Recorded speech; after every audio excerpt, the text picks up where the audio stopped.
Welcome to a new reset in Guild Wars 2. This week we are going to be going over the weekly strike missions that you'd like to do every week, hopefully to get the optimal amount of gold. And we might get to the fractals, which is more of a daily than a weekly activity. But today we have Invaders of Oakvale coming out for the what's that called? The Rising. And I really want to play that game when it comes out. So if it hasn't come out by the time we're done with strikes, I'm going to do strikes as well. And if it has come out, then I will probably just log off then and then go over to play Invaders of Oakvale. But first off, I'm just going to go through all of my characters and do that standard daily thing while we wait to see if anyone is going to come in and join us for today's today's stream. Of course, if you are joining us for today's stream, know that you are very welcome to come and join my squad for the strike missions. In fact, I hope that some of you will be interested in doing so. That was a very bad pronunciation. I thoroughly enjoy playing with other people, and I hope that through these streams I can help some people who might not actually have done the strike missions before to get into them. So that is what we are going to be doing today.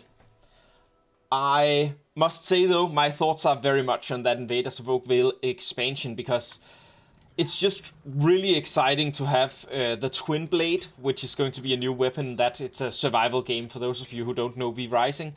And yeah, the entire like kind of witchy, fey, Greekish pantheon, I think that's going to be a really interesting new dynamic to go through.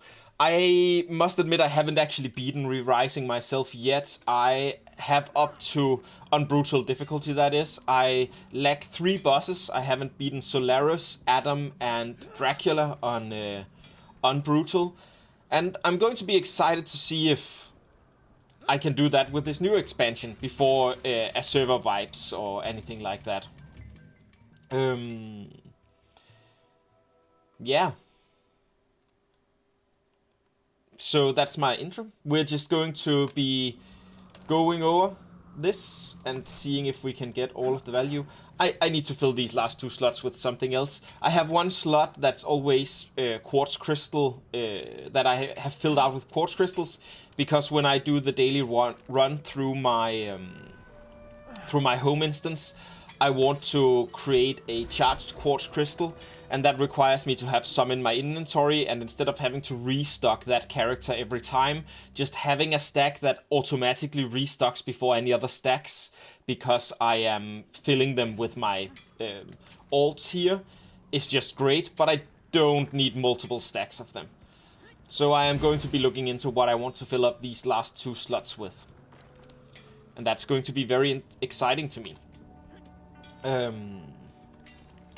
But yeah, we will be starting here in 7 to 10 minutes or so. We'll be starting the search for people for the Icebrute Saga.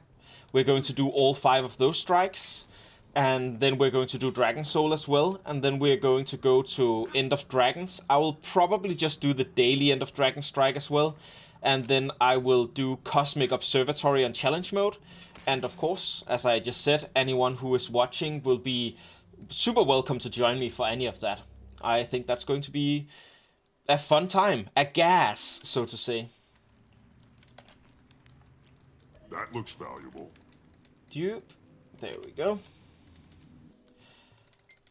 And yeah, again, I generally really like to I've gotten used to doing my home instance run in my Sylvari home instance. So even though it is more efficient nowadays to actually use your homestead, because you can collect all of the nodes from just 3 different places, I am still going to just run the the little gauntlet around my Sylvari homestead, because it's just that's how I was raised by this game, that is.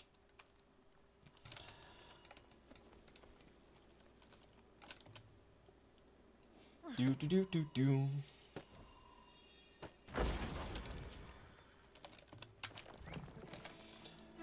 And of course, some of my daily converters. See if there's anything worth it. Basically, if it's a heavy karmic crafting bag, 6th tier, if it's a 3rd tier, or if it's a 4th tier, then I'm going to grab it. I would also grab if there was a rare version of the lodestone one. But those are the only ones I grab here. I know Bag of Jewels is technically worth it as well. I just... I emotionally don't feel like I get the things out of it that I want. And, you know, sometimes emotions rule me. So, that's just a little thing that happens. But yeah, it's definitely worth grabbing whenever you can get these large ones. Because that's about a gold and a half there. Very nice.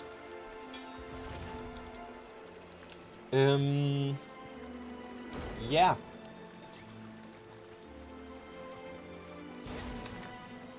While doing the last of this and waiting for people to join in, I can also say that I went to the theater recently. I went to watch the play called We Will Rock You, which is a musical based on, well, Queen's music. And it was really great. They had this idea of setting it in a futuristic setting where the AI has taken over and music has become forbidden because they don't want the people to be creative and have individuality. They just want people to, you know, it's the classic dystopian future, right? Of everyone just looks at their smartphone all of the time. We all dress the same way. We all do the same things. And then, you know, a few people who are actually into music have to beat this regime. And one of them is the chosen one is called the Dreamer, and the concept for him is that he dreams Queen music. So he is called Galileo Figaro, which is, it's a little silly, but the story and plot isn't really the most important thing about it. The important thing is the spectacle, right? You have large scenes of dancing and physical activity while, you know, blasting Queen songs and trying to put them all into a narrative that would make sense for them. So, you know, the big evil one is called the Killer Queen. From, you know, the song lyrics, she's a killer queen. And yeah, I really think they hit it off with that. I think they did a good job of, like, hitting that. It's a jukebox musical, right? It doesn't have its own songs. It tries to make an artist's songs work for the musical, and it doesn't always fit exactly, but, you know, I thoroughly enjoyed my stay because the mood, the Danish word is stemning, which I guess kind of means mood. Yeah. You know, you got what you wanted from that, right?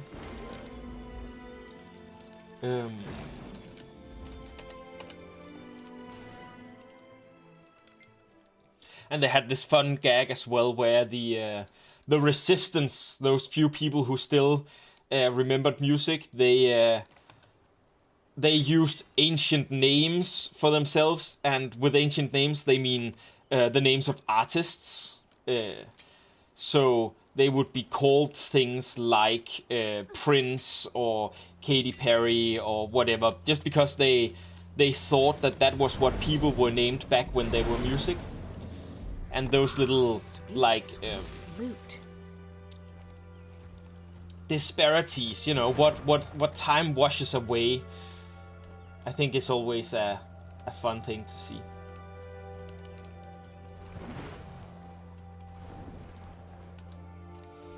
But yeah, this is the last character before I'll get onto the character where I'll actually be doing the strike missions. I really enjoy this run in particular, where I am... there we go. Where I can get 6 chests by doing a little run through here, and... There we go. And each of those chests have a pretty decent value. They'll always have a what's that called? A rare piece of gear, unidentified rare piece of gear, not the green ones but the yellow ones, in them. And they give a lot of these static charges. They give some ancient coins, which you can make into gold, but which isn't like a lot. But it means that you just generally get a lot of value through opening these 6 chests. I think I'll be getting just about 4 to 6 golds on average, something like that. A lot of that is also carried by the static charges that I get while running through here, because these I can convert into slow selling, like crafted weapons that just people like the skins, I guess, because they buy each of those skins for 16 gold or so. Though every skin requires the item that takes 250 of these static charges to create.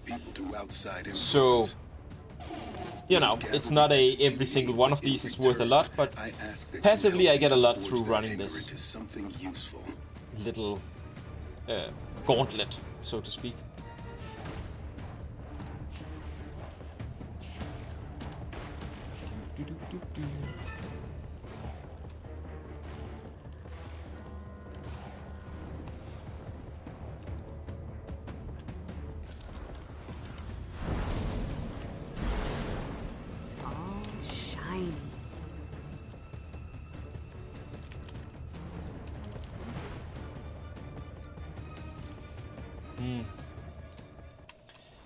It's really great to have sunshine again.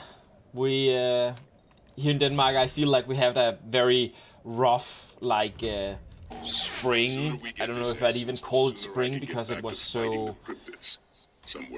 It was cold. It was dreary. It rained a lot. But now the sun is out. The flowers and the trees are beginning to bloom. Such a nice feeling. Here we go.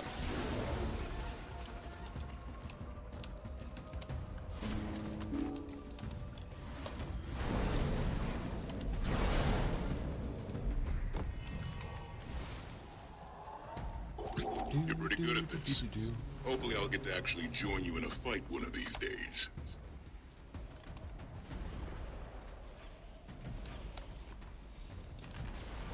And one of the things that I sometimes do, I might not do it just for streaming purposes here, but sometimes when I join here and the meta event is randomly doing, I think it is worth it gold-wise to just join in. Especially, you know, if you just do the route while the pre-events are going, and then you join in for the final, like, freeing Lear part. That essence they're looking for is popping up because you get a full item from that, you know, basically 250 static charges of value, and that's, you know, a good 9 golds profit just from that. And of course, you get whatever else loot is in there as well. So, I think that's kind of worth it.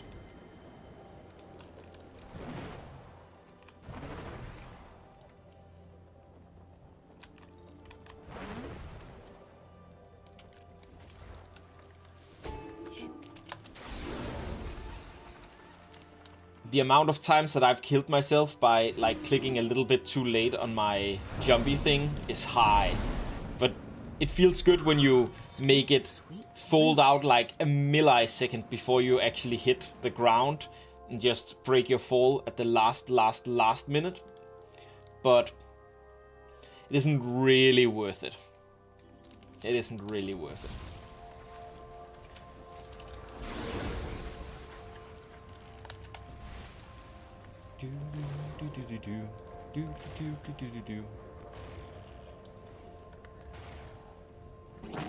I can't believe this plan is finally working. worst is yet to come. Forging the key is going to pull a lot from you. There are dangers that come with that. I've survived worse. It's gotta be done, Two, Mama. and then we'll So we might salvage as well get to them, it. because always salvage your rares. With a silver fit specifically, because that heightens the chance of getting these globs of ectoplasm. So you can see I did 6 items here, and I got 7 globs. Very nice. You don't always, of course, it isn't a guarantee. Sometimes you only get 3 from the same amount of items. I've gotten up to 13, and each of those are worth like 1.15 times the amount that the globs themselves are. So, you know, I find it definitely worth it to do that salvage. If you want to salvage the common and uncommon, you should do so with a copper fit. And I haven't actually bothered to purchase a copper fit one yet. Maybe I'll do that soon. Yeah, we'll see.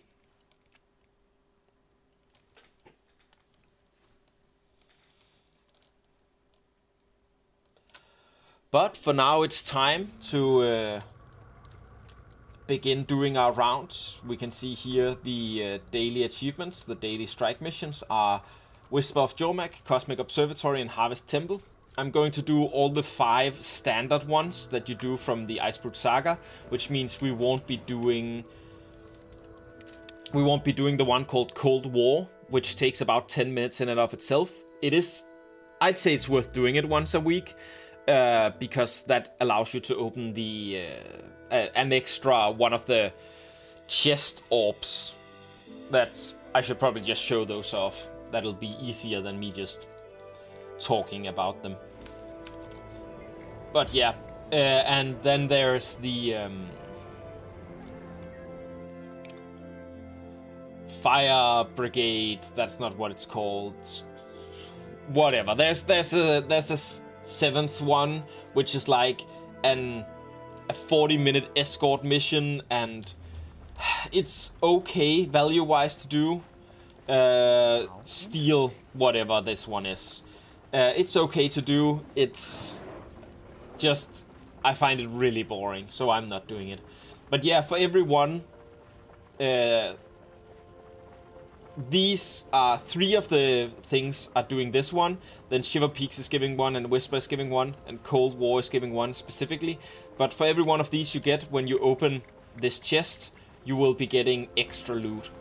And you can open that chest once a week, and you can, from this character, buy some shiny new crystal would cheer me right crystals. Usually you get these for doing the daily priority one. So if I go in here and I say daily strike missions, so from Whisper of Jormak, this chest of visionary echoes, it is going to give 1 prophet crystal, up to 3 each week, and this one can be opened with up to 3 prophet crystals each week, and that adds actually a lot of value. Enough value that I generally like to buff when I don't do 3 of them a week. I generally like to buff it by just purchasing the crystals that I lack.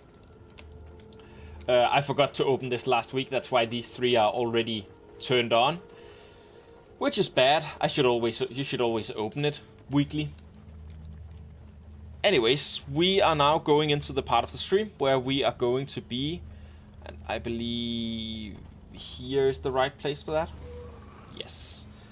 Where we're going to be creating our group to go take on the Icebrute Saga 5, or the IBS 5, and Dragon Soul. And so if any of you would like to join, please either write in chat or, write to Sathiel's Samentus in game, or, just find the strike squad. I'm gonna call it IBS 5 plus DS, 2 heal, 2 Alak, 1 quick.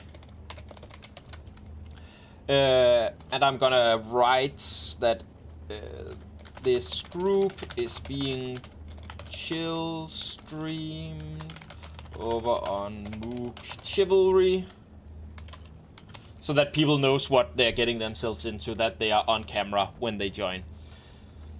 2 heal, 2 alec, 1 quick, yes. And I will of course just pop up as a commander, which allows me to move people around easily. And yeah. Then we're just gonna wait. You can see that there are no other, there were some, but there are right now no other Ice Brute Saga ones going up, so it should be decently accessible. We shouldn't have to wait too long before people join up. That's usually a quick process. Sometimes though you get it takes longer. Sometimes there's just not the interest. Sometimes when a couple of groups have just formed, sometimes it, you know, that just filled up the interest for it for that little while. But yeah.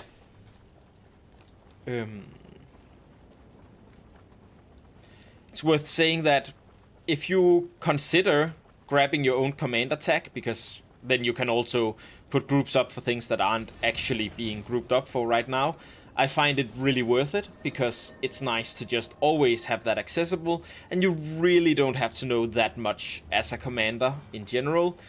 Especially for the Ice Brute 5, you just have to know that each group has to have 2 of both the Alacrity boon and the Quickness boon, people that give full uptime on that. The healers can do, different classes can do different things, but generally a healer can fill a boon, so that means you want 2 healers that are either Alac heal or Quick heal, and then you want 2 DPSs that fill the remaining 2 boons, whether that be an Alac DPS and a boon DPS, Alac DPS and a Quick DPS, or whether that's 2 Quick DPS or whatever it is. The build I run myself is a Quick DPS, because the fewer people that you need to, the fewer like roles that aren't DPS that you need to wait for, the faster this usually goes. And then like if you just write out, you know, the shortened form of what you're searching for, in this case like IBS 5 plus DS, and then the list of things that you need. 2 seconds here. So we just had a an Alac DPS join.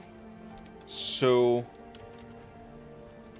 we now need 1 Q heal, 1 Q heal, 1 A heal. So for the group with the Alac DPS, we just need a healer that does quickness, and for my group where I do quickness, we need a healer that does alacrity.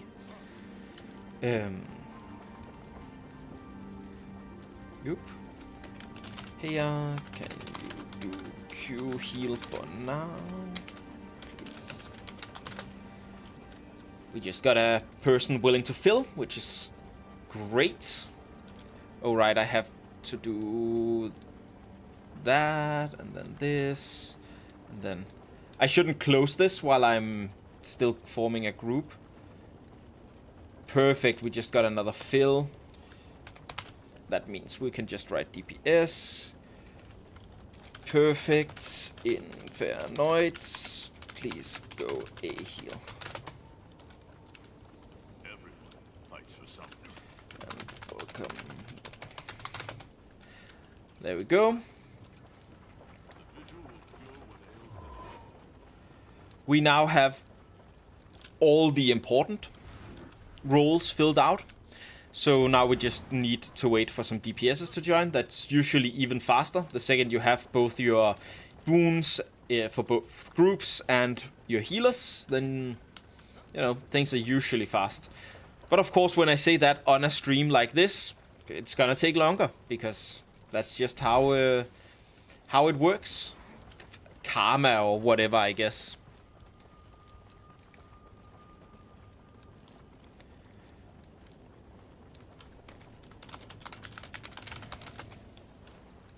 I want you up there, actually.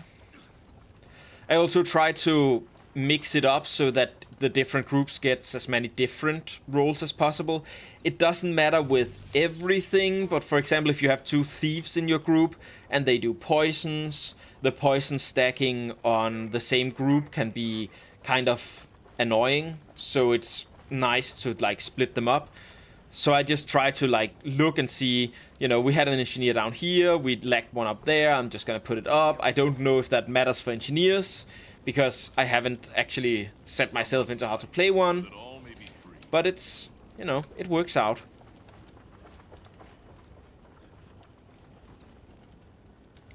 And I generally like to wait with actually putting people into the groups until I see that they have told me. You can't see my chat, that's on purpose. I don't want, in case someone's rude or anything like that, I don't want their little bit of rudeness online to make them, you know, a target for them having done it on a stream or something like that. So,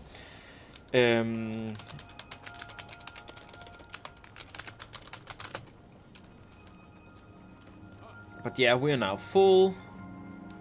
Let's put you here, you here. I want you, and you can go here. And that means we can just kind of start. And I'm just starting from the top, generally. Even though there's an argument to be made that doing the priority strike as the first one, you do risk sometimes people like, they join for these like full run groups, and then when they've done the priority strike, they go, oh yeah, I've done the thing that I actually wanted, and they just leave the group.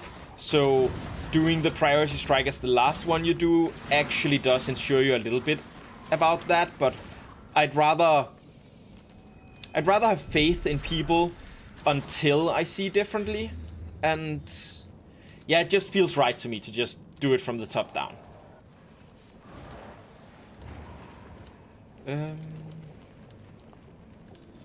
Do the ready check.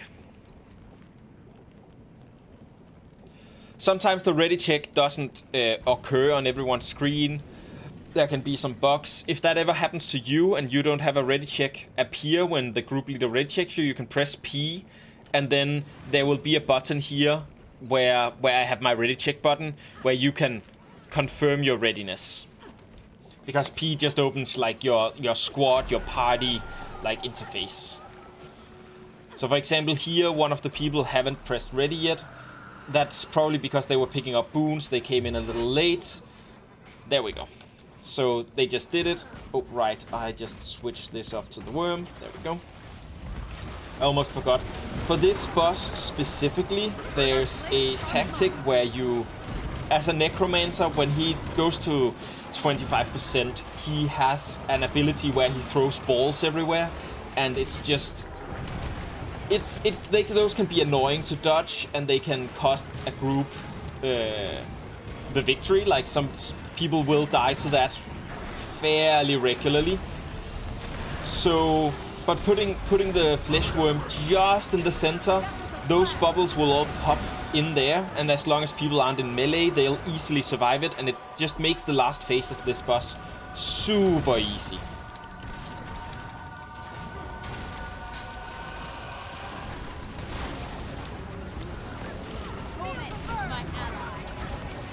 And of course it costs me a little bit of DPS, because the ability that I replaced, Blood's Power, is an ability that gives me some might. You can see that the group stacks might to 25 stacks anyways. Groups usually do.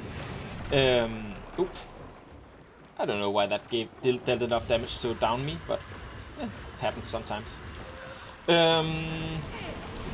Groups usually do that stacking pretty much autonomously.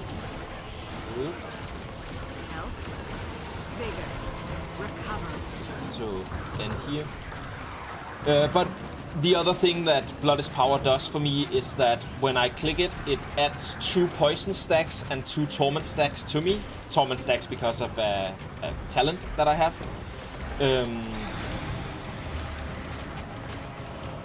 And I have the 4 ability on my pistol dagger setup. Deathly Swarm transfers both of those conditions to the boss, which deals a decent amount of damage for the amount of, you know, clicks you do with it. So it's...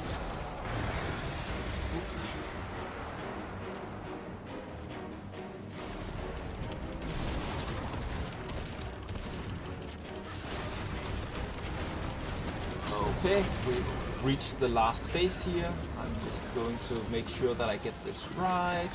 Please stop moving about so much because I can't really see where your center is. It's thereabouts, I think. We'll see if I place that right once he begins shooting balls everywhere. Yep, here's the balls. I didn't quite place it right. You can see some of the balls are making it out, which is not ideal. But, like, I covered a lot of the arena, so...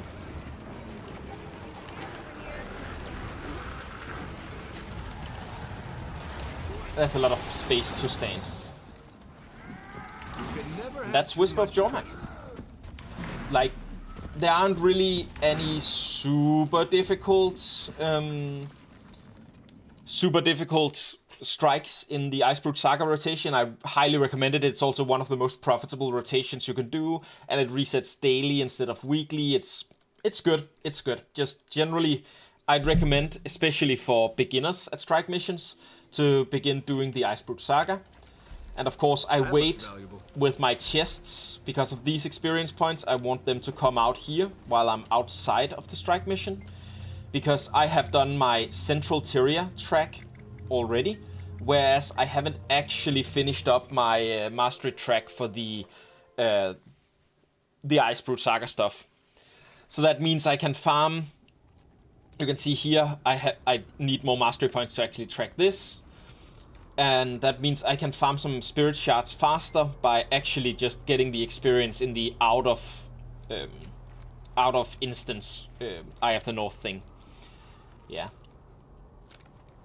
But yeah, the only really difficult strike, for many people find it difficult. It isn't actually really a difficult strike, but the only real difficult strike there is in Icebrute Saga, I would say, is the Bone Skinner.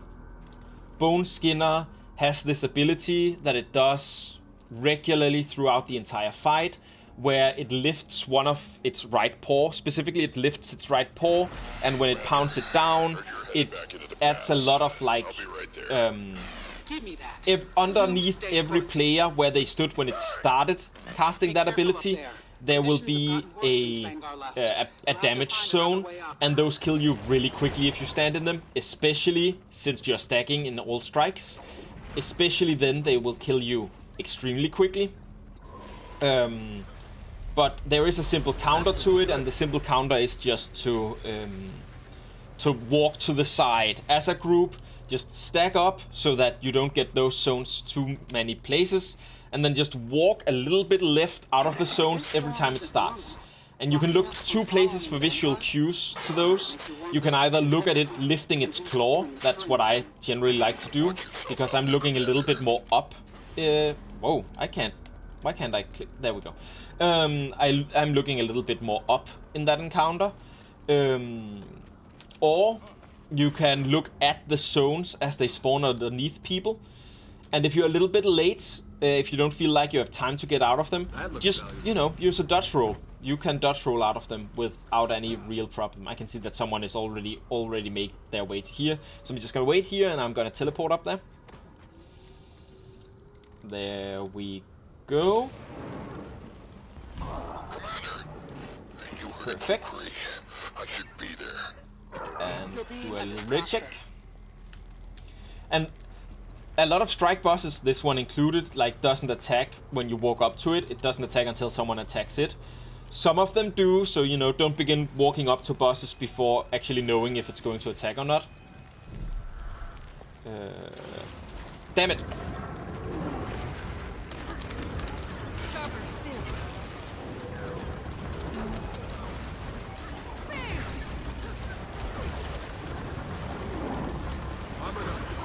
Oh well, we'll just kill it.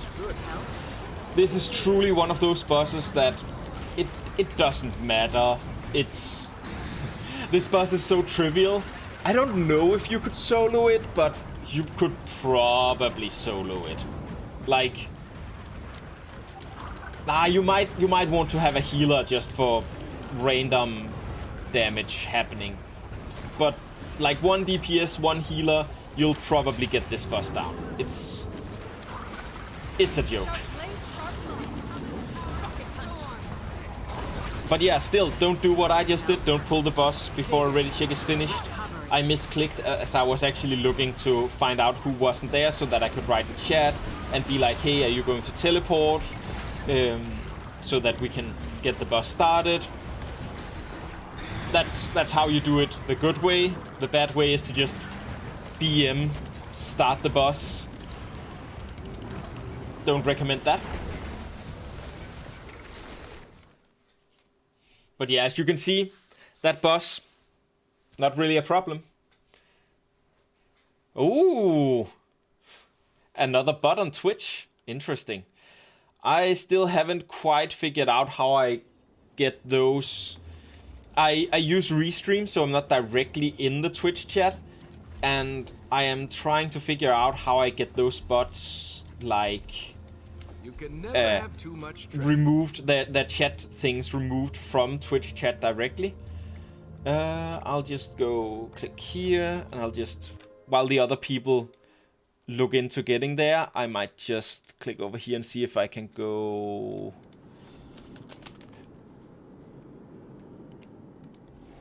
Twitch, create a dashboard, stream manager, remind me later, whatever. Can I from in here go and say,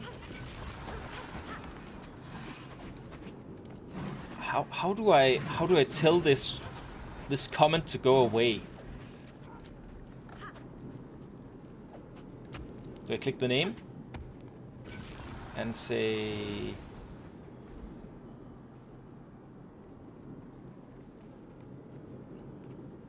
manage suspicious user, restrict? How do I do the comment itself though? Huh. Oh well. Moving the stream along to not be too Oop. This time it wasn't me who pulled the boss. How do I get those comments deleted? I should have moderator privileges in my own chat, right? That feels good.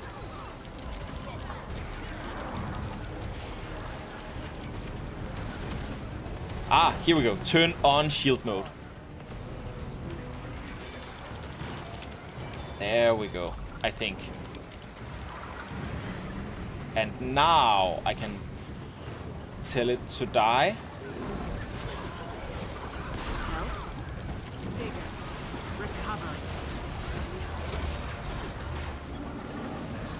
Refresh.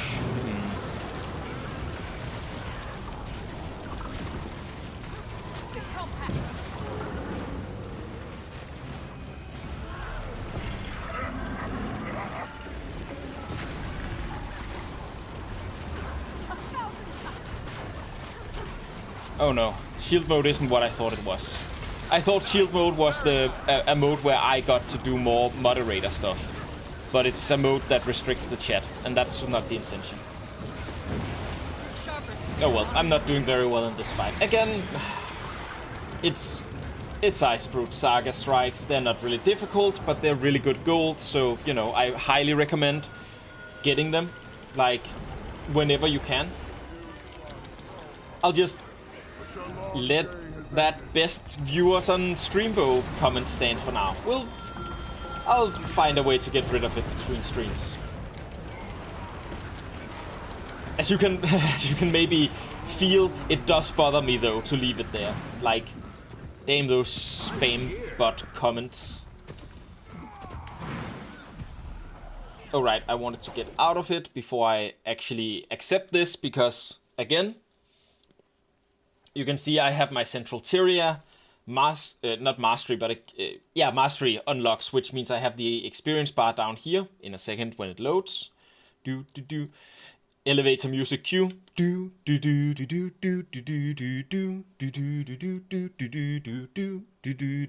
we go.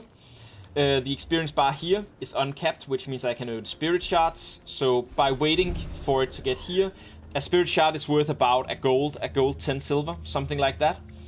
So it's basically really worth it if you haven't done the Icebrute Saga masteries yet, so wait with opening the chests until you come back out into Eye of the North. Eat my dust.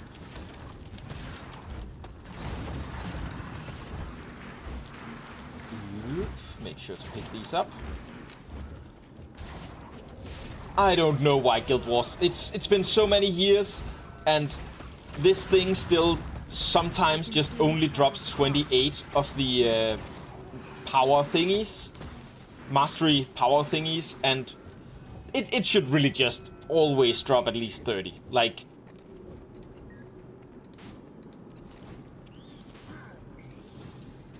yeah, that's something that bugs me, because if it goes down before,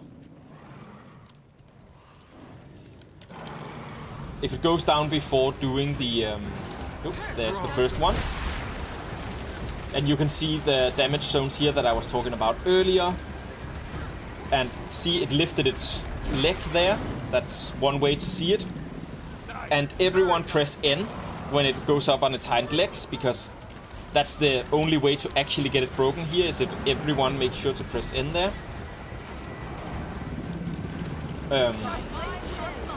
And here you want to dodge when it's there, not when it's actually fully out, because there's a little bit of a delay. Oh my, that was a lot of damage from the... Whoop, we have to move again.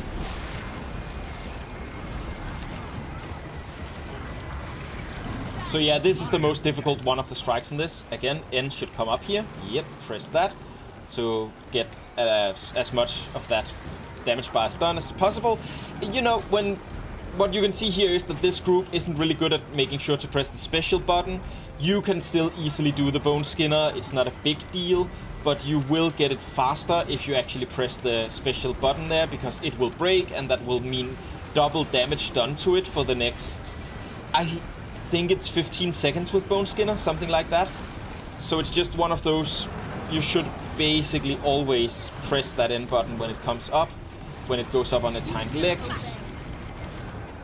And again here, I'm jumping when it reaches there about.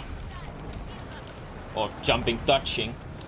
You can see that there are two different places where these show up. They show up underneath us as a large amount of these bars.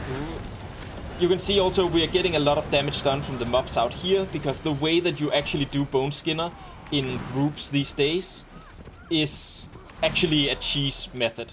We're supposed to interact with the braziers out in the edge of it to make sure that those spirits don't spawn and all kinds of stuff, and we just don't do that these days. It's just been found out that it's easier to have some people with reflects that can help kill the spirits with their own attacks regularly during it. And just, you know, that's the...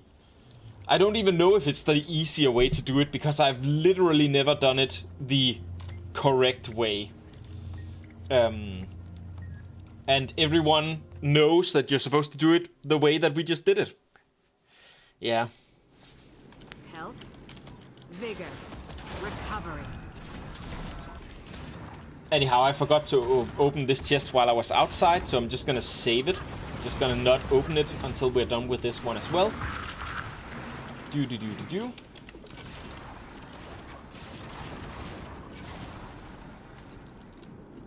And this one is the bosses should preferably die within, you know, a couple of seconds of each other. So what you do is, as a group, you focus voice for the first, like, until it's at 20% health, and then you switch over to claw.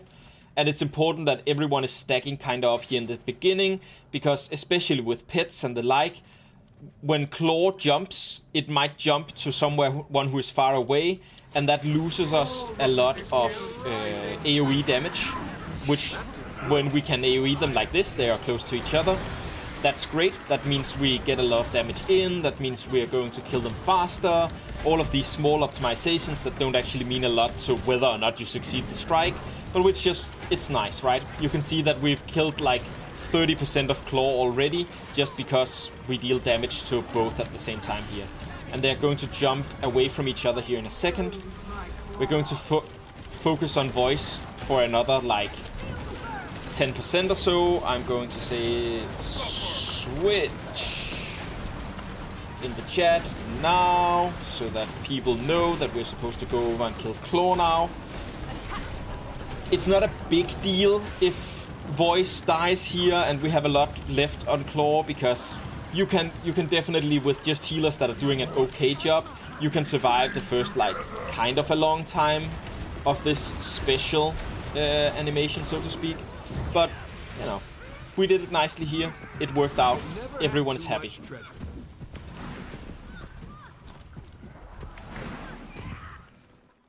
And that was the Iceberg Saga 5. Now we go over to the Dragon Soul part of it.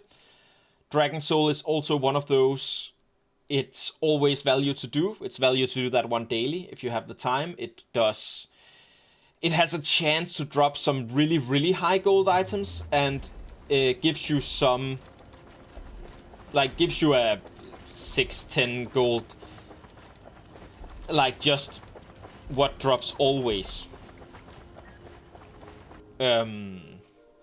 So definitely always go over and do this one if you have the time. It takes a little bit longer than the other ones. Not the other ones combined, but any other single strike. Alright. Sometimes it switches around weirdly here.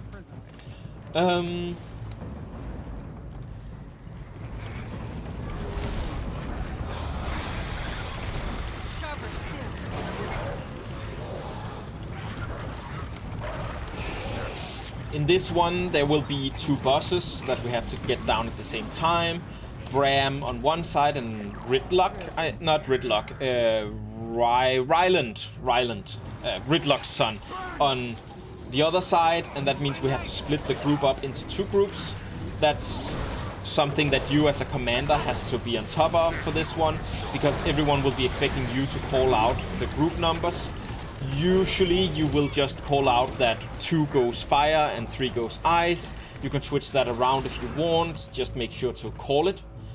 Tired of flying around. And The area's cleared, Keith.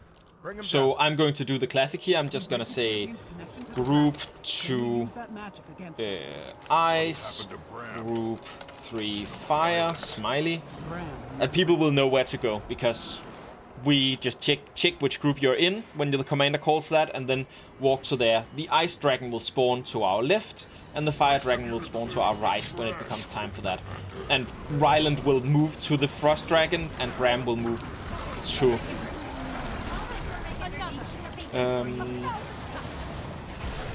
I can't recall his name.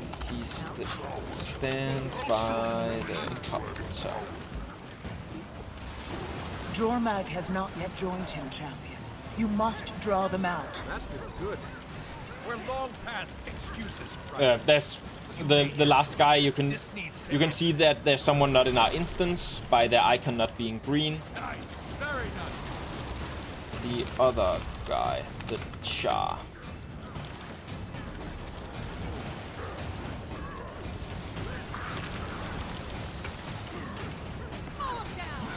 There we go. It happens sometimes that pop-ups don't occur, and if the pop-up to join your group doesn't occur, then you have to either find the NPC or portal yourself and click it to join, or you can do the switching instance and switching back again, which you can do by logging out of the game and then logging in again. Because that's just...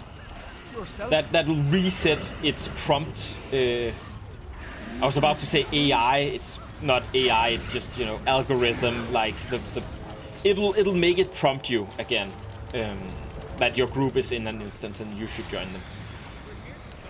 So those are the ways to do that. But yeah, you can see that basically this is one of the things I actually like a lot about Guild Wars 2 fights, is that many of the fights have this, like, the bosses are right now showing off their mechanics to us, and then we're going to have to deal with them out in 2 different groups where they're doing the mechanics. So, you know, Bram has that hitting around himself fire attack, and Ryland has some spinny attacks and some moving attacks and stuff like that, and they show them off here, and then when we have to deal with them later, then we will already know the mechanics from where it was less pressure to do them. This cinematic is unskippable, by the way. It's one of the weird things about it. This specific one, Dragonstorm, is that you just can't skip some of the cinematics in here, which is really annoying. But yeah, people pre-move. When we kill Bram, we start instantly moving towards like the lay siphon spawnings that we know are going to be here. And after we've done the first like champion phase, they will spawn on each side, and you will generally go to the side where the guy that you fought are. So Jormak for top and Bram for bottom. Or north and south, however you want to connected to the power of a champion fix it. and the frozen. They will keep their orders. 2 ice, 3 fire. We've got to bring both champions down.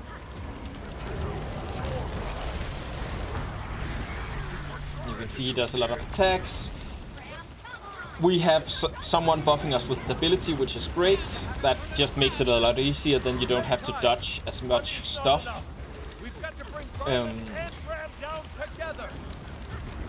Which always great. I don't have stability right now, so I'm going to get out of that. And I'm going to dodge roll this one.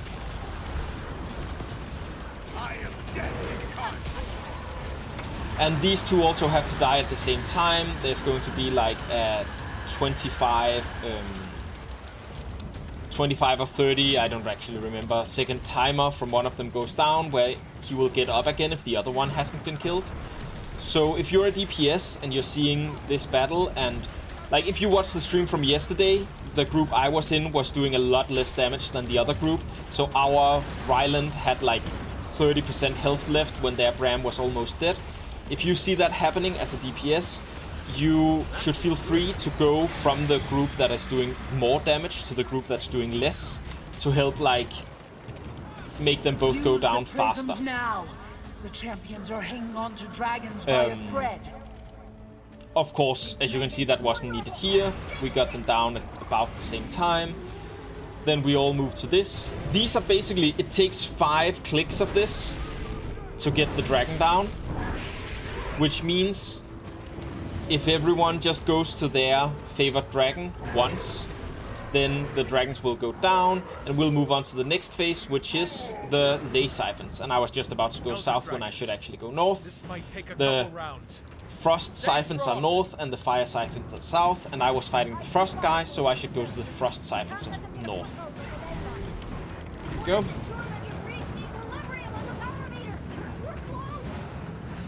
And while we are fighting this siphon, let me just remind you that I am actually hoping that some of you will want to join me for some of these strikes. So after this is done, I'm going to disband this group, and then I'm going to make a new group for the Harvest Temple strike, because that's the daily one for Cantha. So I'm going to be making a new group for that, and if any of you would like to join for that... Is the south one not done yet? Well, there are people on it now, so it should get done before I can get there. If you want to join me for that, please feel free to like write a message in chat, or send me a message in the game to my character Sathiel Samentus, which is, I recognize it's a really difficult name to actually write out. I should probably like rename the character if I want people to actually be able to find it. But yeah, the character is actually I use this name because I had a D&D campaign in which I played a Red Wizard of Thay, which is Egyptian themed. So I made a Egyptian-ish name for him. And the Red Wizards of Thay are necromancers in the Faerun. I want to say Faerun setting of Dungeons and Dragons. So when I made a necromancer, I felt like that was a good name for him.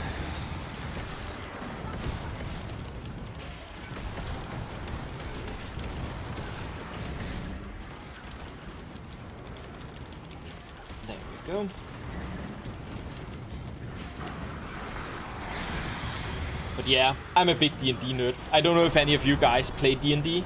I find it's a lot of fun, like gathering around with friends, having, you know, co-creating a story with The connection's more. weak. It's a lot looser in the framework, right, than it is when you play video games. You really play one story, even in the games where you have choices like Mass Effect or the like. You can't really affect the story in huge ways. Where in D&D, as long as your GM is amenable to it and willing to do the homework between sessions to adapt his story as you do crazy things, you can do basically anything. And I really like that. And the Mesmer put a portal here so that we could instantly go to one of the places to start this up, which is fun. The guy standing down there took the portal twice, took the portal, clicked the button to start this channel, and then took the portal again. It's kind of fun. I'm pulling you back. Yeah. There we go. GG and GL on loot. And yeah, this is probably one of the weirdest cinematics in the game. The fact that, like, I can move my character around. It hasn't locked my character, but it has locked my screen. I can also write and say thanks for the group. And then, you know, it'll show it once we're out of it. It's just... It's a little weird. But yeah. Take the chopper. Get to that chopper. And then back in town. We're going to remake the group for Harvest Temple this time.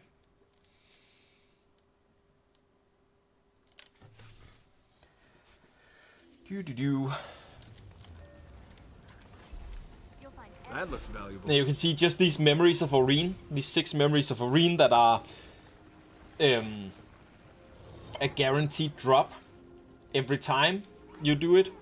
Those in and of themselves right now, 2.5 gold. It's very nice.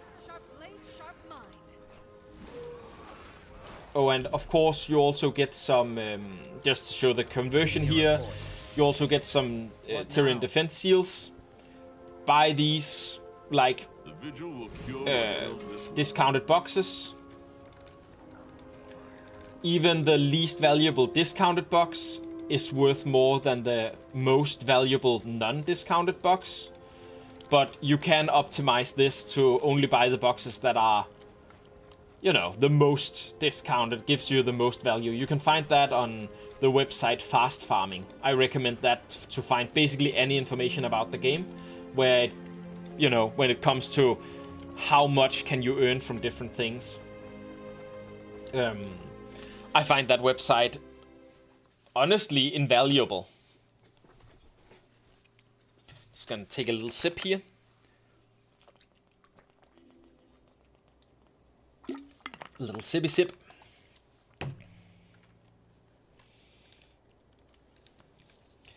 And, nope. That's a whoopsie. I keep doing that.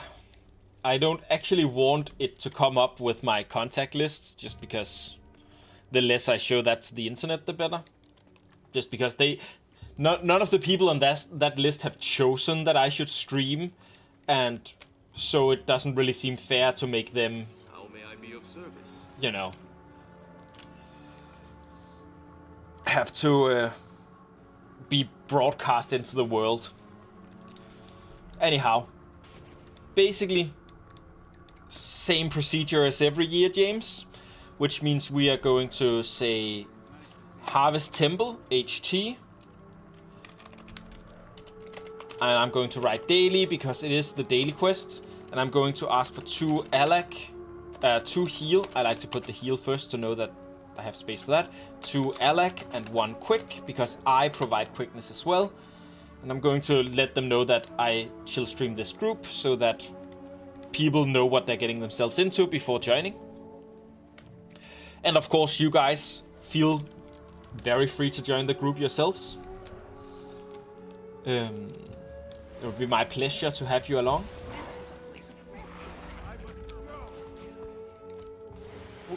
And while we wait for the group to join, we're just going to grab this guy. He A practical demonstration. sometimes isn't up and ready to be taken down. He has a little cooldown from when other people have done him. But, you know, it doesn't take long. And you can see it by, if you, right now he isn't up. You can see that by talking to him and him saying, oh, why he got up fast. Normally he isn't up right after. But when he resets, this talk button will disappear to show you that he has gone into a different state. So that you can just stand near him and wait for him to get up again.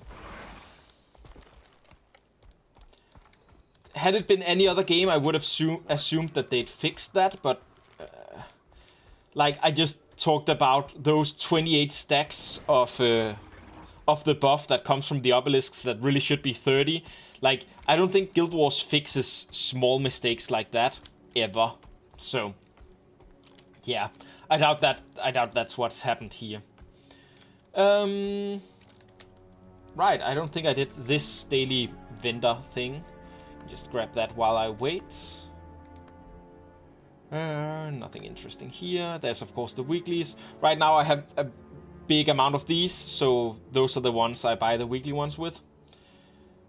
I think they might not be the most efficient ones, but I just look at it and I go, I have so many. And I have to use something that I don't want to use for other purchase stuff. Then of course, since it has been a weekly reset, you can buy these antique summoning stones. For the karma, for the gold, for the blue shards, for any of that. Because when you sell them, right now they sell for just under 2 gold. One of these I just purchased for 1 gold. And even with 15% of this, I still make like 50 silver or so for just purchasing this weekly. You unlock this vendor by upping your mastery. Your End of Dragon's Arborstone revitalization. I actually think it might be with globalization and not before. It might be already at Commercial Hub, but I think it's globalization. So these were worth a lot of money every week back when they'd just been released, because not a lot of people had access to them, and you used them to craft the Oreen legendary weapons. So yeah. Also, if you want to craft the Oreen legendary weapons for yourself at some point, just grabbing these weekly will save you a lot of money in the long run. Let's see here. I have a lot of trash from opening those weekly stuff. I'm just gonna sell that. We're gonna put the rest of the auction house, trading post in this game.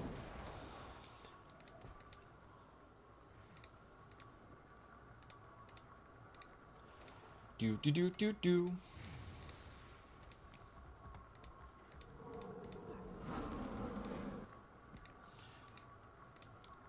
Pleasant greeting.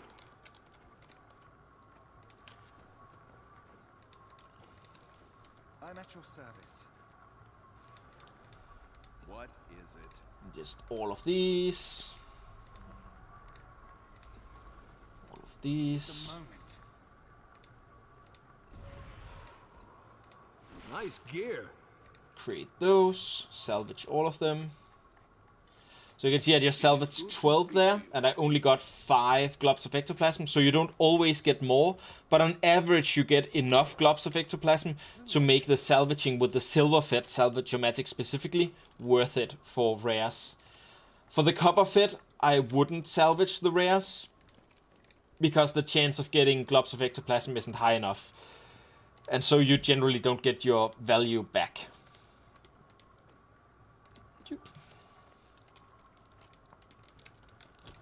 And let's just sell the medallions of the... Yeah, the tomatoes, Rumi, it's... Rommel, it's... I did an episode, or a guide at some point. I'm not sure which one I did, but it was one where I talked about the purchase of the commander tag. and what you could do with 300 gold. Here's a guide for fries. I talked about what you could do with gold and what 300 gold would do, and one of the things I did was I went to the trading post and I went, or you can buy 45,000 potatoes. And I just went, order, go up here, click, click, click, click, click, click, click, click, click, click, click, click, click, click, click, and I haven't gotten rid of them since. I have gotten rid of a bunch of them, but like a lot of the potatoes are still in my inventory. Oh, perfect, a joiner. Yeah, well.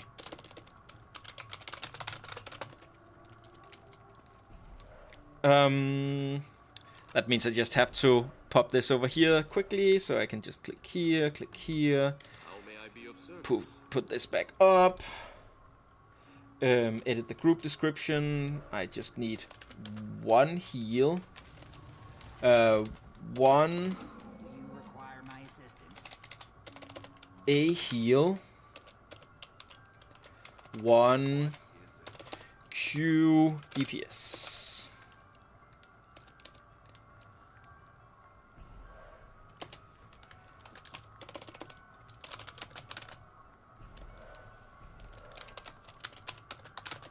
A heal would be perfect. And my, you know, A heal would be perfect, unlike my grammar, which isn't. How interesting. Oh, I'm not searching for 11 Q DPSs, just one. Just one will do.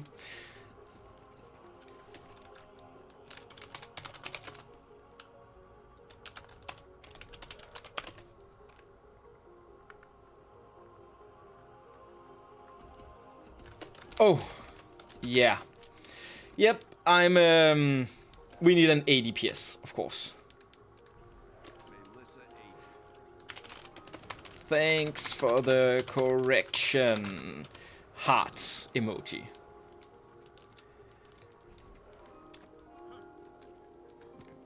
And might we have our Alak DPS here? We can only hope. I get you on AD Alak DPS. Just gonna put him down here, and I'm going to start the edit because people who start their things with saying Phil will generally go okay to.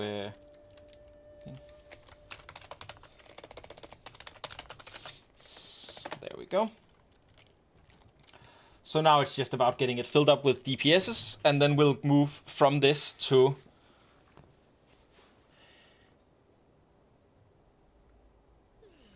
Yeah, then we'll move from this to Harvest Temple, and it's going to be great, and then we'll take the challenge mode of Cosmic Observatory, because that's a really easy challenge mode. Again, if you guys need to get that, you don't have it yet, and you know, most groups require kill proof to get in. Like, come join my group when I open that, and then watch Muglock's video. He has a great 4-minute video called "Get to the Point: Cosmic Observatory Strike Mission Challenge Mode something something something." If you just write Muglock COCM Get to the Point, it'll come up. And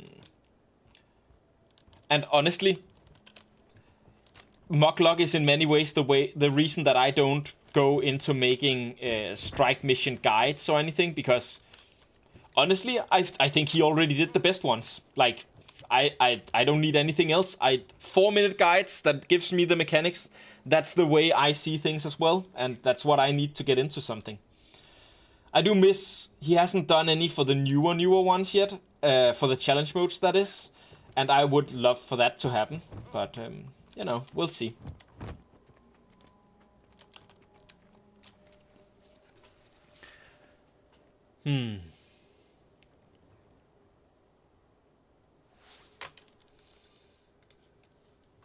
But yeah, I don't remember which video I did the potato thing in, but I mean, I guess once, if my Twitch ever gets to have if ever gets to have those channel point thingies, I should probably make my challenge points be called potatoes. I also like, I had a meme. At some point, I would put up groups and I would say 250 potato required, because I wanted to make fun of the fact that so many people require 250 legendary insights to do normal mode End of Dragons strikes. And like, if you want to get 250 legendary insights from doing normal mode End of Dragon strikes, you would have to do it for 250 weeks. That's like 4.5 years of just doing normal mode strikes every week, one of each of the 4 original ones. So it's too much, man. It's too much. Don't require that much for it. I know that you want smooth runs, but if someone has 10 legendary insights, they probably know what they're doing. And if they don't, that's probably because they got those legendary insights from raiding instead of from doing strikes. And you have to know the mechanics still. So it's just, I find it an inelegant way of sorting people out of your group. But yeah, I stopped requiring 250 potatoes again because I found out that a lot of people were actually worried to join my group because they thought that I used potatoes as slang for legendary insights. So they were like, oh, I can't join this group because like they require 250 legendary insights. I can see that it says potatoes, right? So yeah. It might. I feel like it should be stated though for ethical reasons. And I find that groups have formed decently quickly for as well anyways. And welcome to the 2 new.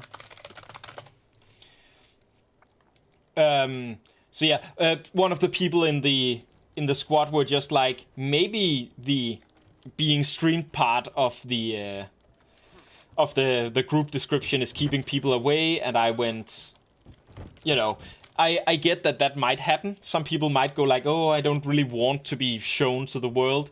But, you know, that's the point of having it in there. If you don't want to be shown to the world, you probably shouldn't join this group. And if I just didn't mention it, like, I don't think it's ethically super wrong to not do it. Like, people are playing in an massively multiplayer online game, which means they are playing with other people, and some percentage of those people might be streamers. But I like to put it out there. I feel like that's the right call, the right thing to do, so to speak. I am going to... No, I'm just going to put you down there as well. It's fine. Perfect. So, let's go to Harvest Temple.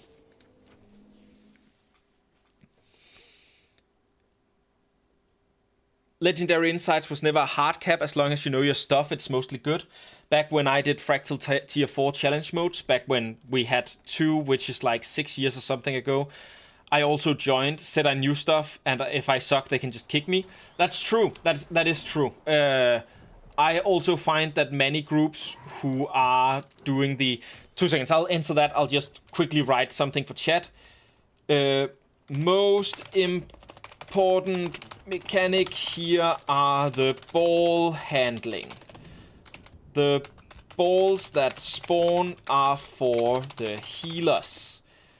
Don't touch them as DPS before they are breakable. Don't touch the healers' balls before you can break their balls. There we go. Important thing to state, because those balls are, if they touch the side of the arena, they, you know, can kill you. It's just, it's one of the things I most often see groups failing on. Yes. and just use auto attacks on it. Slow and steady wins the strike. There we go. So yeah, I agree that most parties will let you join even without actually meeting the full requirements.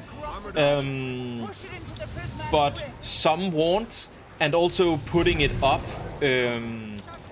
as if you won't means that you are going to sort away some players who are good but aren't I mean, socially aware isn't the right way to say it, but like who aren't comfortable, you know, breaking the rules that are set for them just because the rules, you know, are something else than they are stated to be. So I think it's important to, yeah. But I do get that if you are comfortable with doing it, you can just join groups that say we have this last requirement, because most groups will let you join anyways. Not all of them, so be prepared to get kicked, but some groups will, yeah. And I would say this is an even bigger gap, because there are T4CM's strikes is kind of a beginner thing anyways, so start with Icebrook Saga and just see how stuff goes. At least that's how I see it. Yeah, I agree. Strikes are definitely a thing they're very beginner friendly, and they're a good way to get into things, but this game has like a weird... Strikes are also some of the most, like fractals. Fractals 2 are very competitive, but gold-wise. But like raids, which is technically the next level up from strikes in terms of, you know, doing difficult content, actually just gives basically no gold compared to doing strikes. It's so much less value to be doing those, and that's just such a weird thing to have it, you know, to have the most difficult content not really be worth it. And of course, you know, for a long time, raids were the place you got your legendary gear, and it's still a great way to get your legendary gear. It's still super efficient for that.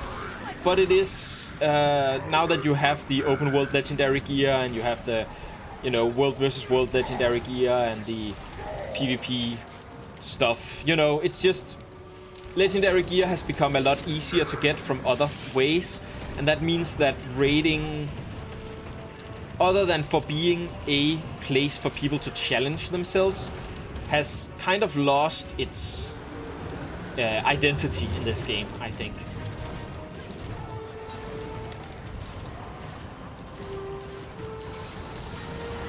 I'm not so sure into these numbers, but a good group is done in like 3 hours for the rating. Yeah. But the numbers I use to see how much is it valued at is the ones they use on Fast Farming Community, the website fast-farming dash community, I think, because that shows that it's like 22 gold an hour ish to do raids. Whereas most strikes are up at like for the first daily completion or when it's in rotation or the things like that, they are a lot higher. They are, you know, somewhere between 30 and 50 gold, with the challenge mode strikes being up at like 80 to 100 ish. So it's just, yeah, it's not that it doesn't give any value to do raids. Raids are fine, but yeah. Yeah, CM strikes are very good value, and you know, as they should be. CM, like hardcore raiding, should also be really good value. Like we should have some of the things where more challenge means more like reward. I'm just going to go far away because yesterday I stood close in and people. Now I say it like it's on. People began standing on top of me. I stood as much on top of them as they did on top of me, right? But like that felt it felt like no matter what I did, we were 2 people on top of each other and we got downed. And if you get downed there, you know, you can't really be gotten up again because, get out of that.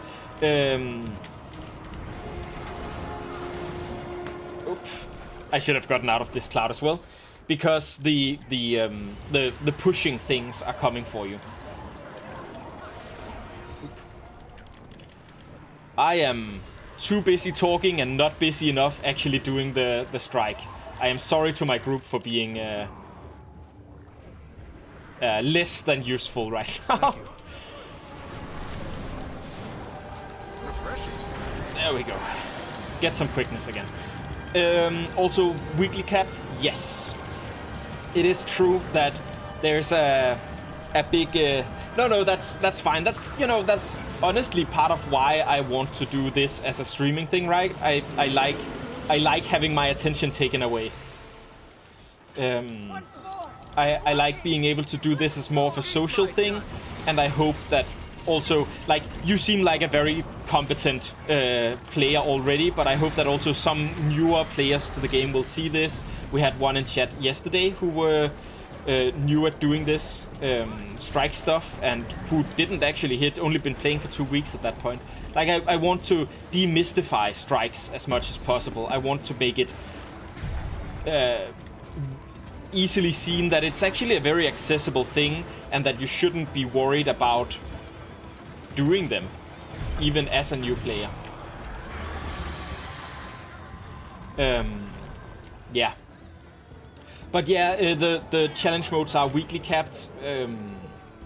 But there are a lot of places where you can divert your energy and your time every week before you get down to the level of, for the monetary value, for the time put in, money, like that it becomes worth it doing raids.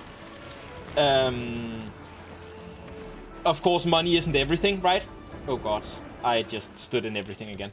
Of course, money isn't everything, and you should do the content that you like to do. That's one of the reasons why I try to do a diverse amount of guides as well. It's because I do want it to be clear that what I think is the good thing, the good way to play the game. Just get over here. Stop a little bit with those. What I think is the best way to play this game is that you should be doing what you like, and then you should see how to best get a lot of value out of that. Yeah, we got it. Good enough. Good enough. Then you should find the best way to get something out of that, and, you know, optimize your gain from that so that you can feel like you get what the game intends for you to get from doing that activity. But you shouldn't be forced into doing an activity you don't like. I will probably never do a guide on fishing. I think it's, in this game, such a boring way to play the game. I think the stuff that people like you are doing is kind of great for the game, makes the community a bit warmer and nicer overall. I'm more of a semi-hardcore PvE player, not so much into teaching and finding time for newer players, mostly just doing my own business. And that's definitely fair too, right? We shouldn't all be actively having to mentor new players, but I find that by having some of the community do it, and especially just by being nice, you know, there's a big difference for a new player when they first join a strike mission from being told, oh my god, you sucked, bye-bye, and then, you know, kicking them from the group, and by, you know, giving them one more chance to just go, okay, so what you just died to were this mechanic, watch out for that, you know, let's try that one more time. Also because even us veteran players do die from mechanics from time to time. As I just showcased, I am definitely not above standing in the fire and getting killed. But yeah, I think it's I think what I do here can be important, and I think that what's more important is how we as a community treat people when they make mistakes, newer players will make more mistakes, and will therefore more often be met by how the community acts towards people who make mistakes, right? Yeah. But I honestly think this community is generally great. I meet a lot of players being willing to both join these newer squads, because again, I'm going to do a challenge mode on Cosmic Observatory now, and I don't think I could pull 9 new players through it, right? If everyone else was completely new at the Cosmic Observatory strike, and they hadn't really played their build before, and they, you know, I don't think but, you know, 4 or 5 people, like, as long as they have a build, have the gear that, you know, that build requires, and they are decently competent at their rotation, it's a breeze, right? They just have to know not to stand in the fire and just have seen the mechanics before, and that's why I like Muglock's video on it so much. Yeah. 2 seconds. I'll just pop out here. Because YouTube, find the get to the point Muglock COCM. Here we go. And let me just get that link. Control C. And I will just put this down again. Again, not divulging my friends list here. Because we're going to be doing a couple of things. Create a squad. Limit it to 10 people. Edit the squad message. Video. This link. Or just search get to the point COCM Muglock on YouTube, and it will come up. Boop. And then we're going to set up a group again. This is going to probably take a while with another group also being up, but, you know, so be it. COCM, 2 heal, 2 Alak, 1 quick. Have some KP, or be willing to watch 4-minute video in chat, in squad message. Run is being chill streamed over on Mook Chivalry. Boop, there we go. So basically, if they are a bit more invested than just the exact moment you would do the strike, which I agree, a bit of preparation is mostly the biggest hurdle. Yes, I agree.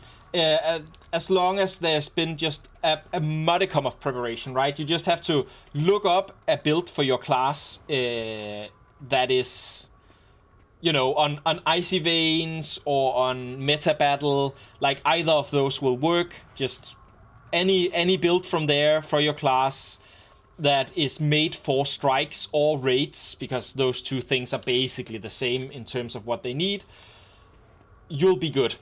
It'll be fine. You'll do decently well. You know, check the video. That 4 minutes of preparation gets you visual knowledge of how the mechanics look, and having that visual knowledge is really the most important thing for you to then actually convert it right into knowledge, into being able to dodge the mechanics when they come at you in the strike itself. Yeah. Welcome. APO video watch. Smiley. It's an A heal, which is super great. Just gonna pull this down here again. And go. Perfect. And then Y here. Boop. Then we just need 1 heal, 1 Alec. There we go. Let's see the color of your coin. And there we go. I also, I must admit, the biggest perk of having the commander tag, right? Giving away those 300 gold, the biggest perk of having the commander tag is I have never had to deal with kill proof. Because I just create my own group. Nobody looks at the commander and goes, hey, how much kill proof do you have? And, you know, you just start the group, you go in, you ask other people for their kill proof, and you just cruise along. And there's very little work in actually being able to be a commander. It requires very little, like, actual knowledge. You need to know the group compositions, which means you need to be able to look for 4 people in total need a role, because we need 4 people, 4 different boons being given. Each of your 2 groups should have the quickness boon, that's 2 people, that can guarantee full uptime of quickness, and each of your groups should have the alacrity boon, which is 2 people can guarantee, 1 each can guarantee a group's full uptime of alacrity. 2 of these 4 people should be your healers, and 2 of them should be DPS. So that could be an Alec healer, a quick DPS, a quick healer, and an Alec DPS. It could be 2 Alec healers and 2 quick DPS, whatever the combination. But when you know that, you just search for those first, you filled in your group, then the rest of the group fills in with just DPSs, and people will, when you put up your thing under experience, people will generally know the basics of the fight. They will have watched a video, they will have watched whatever, and it'll be fine. The group will work itself out. I like to talk about the healer's balls, but, you know, you don't have to talk about the healer's balls in Harvest Temple. People will figure that out, mostly. Mostly, yeah. There are some tools that just shows in-game, but yeah, most people are just happy someone is taking the responsibility, which is sadly all put on the commie, but that's how it evolved in the community. Yeah, I agree. But honestly, I haven't actually experienced a lot of, like, if a group fails, I have not once experienced people go like, wow, Commander, you suck. You should have done this group better. They look for the person who died first. Okay, that has been me at some point, but mostly not me. So they look at the guy who died first and they go, you person who died first suck. Commander, you should kick this person. We should find a new person, blah, blah, blah. And I will usually go, let's just, you know, this is our second try. Let's just give it a few more. If it keeps being the same person, we'll find a new one, because at some point, you're right, you have to say, that was the trying for today, that was the experience for today, we have to also get through this at some point. But yeah, true, they mostly just say people should do mechanics and mean mostly just one person in squad or something. Yes. That is generally the tone, right? Yeah.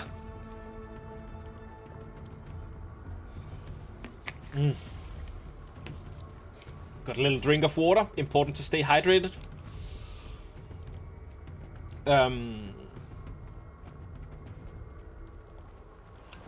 But yeah, I honestly find that your most important job as a commander is to, you know, put the group together. Once the group is together, people are willing to blame whoever looks like they are doing bad.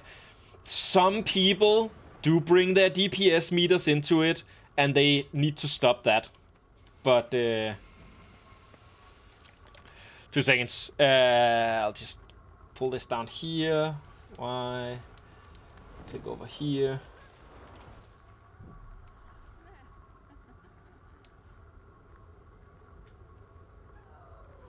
Five KP, the 2 bone heal, 2 bone DPS.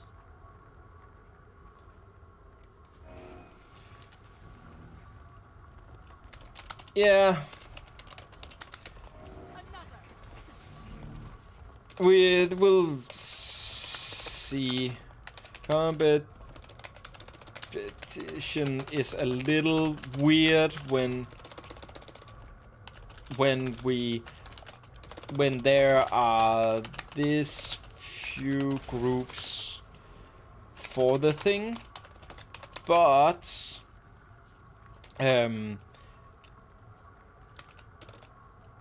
since I do stream this group, some people might want a group where they can feel more private. I block chat. Oh, wait. Really? Where is it? 5, 6, 7, 8, 9. Yeah. Probably a misclick. 9 people CM. Not really hard. The timer is pretty lenient, but why handicap yourself?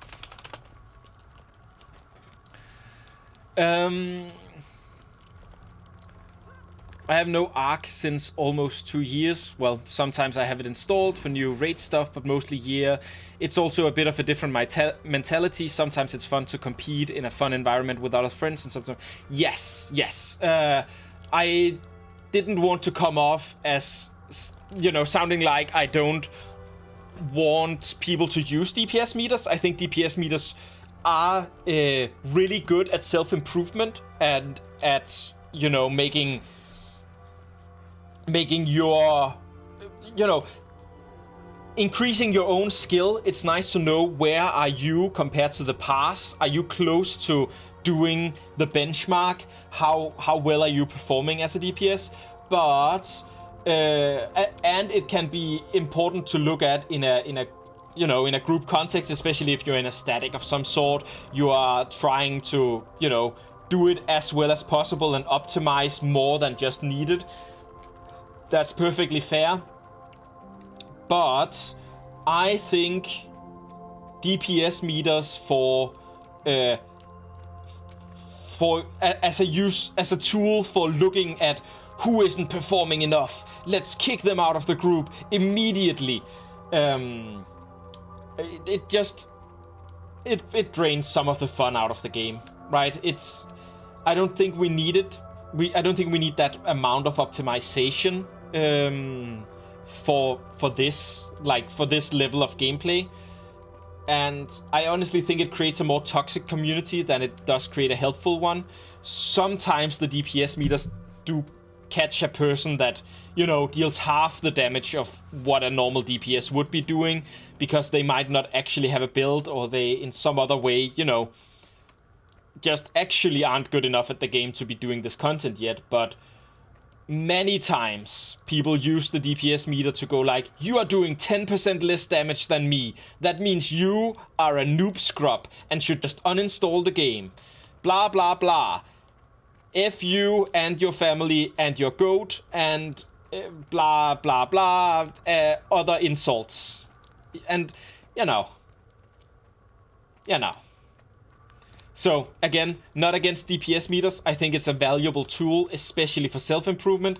I do think that I'm happy that this game and Final Fantasy XIV, who has them banned outright, don't have that level of toxicity from them that we see in World of Warcraft, where the norm is to have a DPS meter active. Yeah. Welcome. Q deeps or here. And do you KP or are you watching video?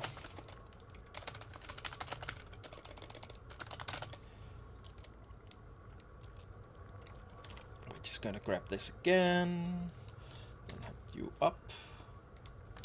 Click. One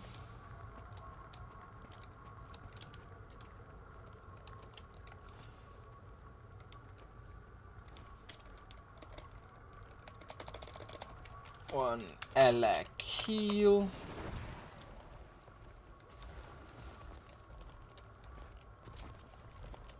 And then here, welcome.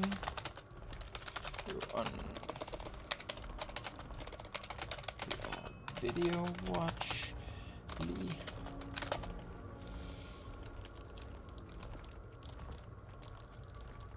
It's extremely fun to play a melee build in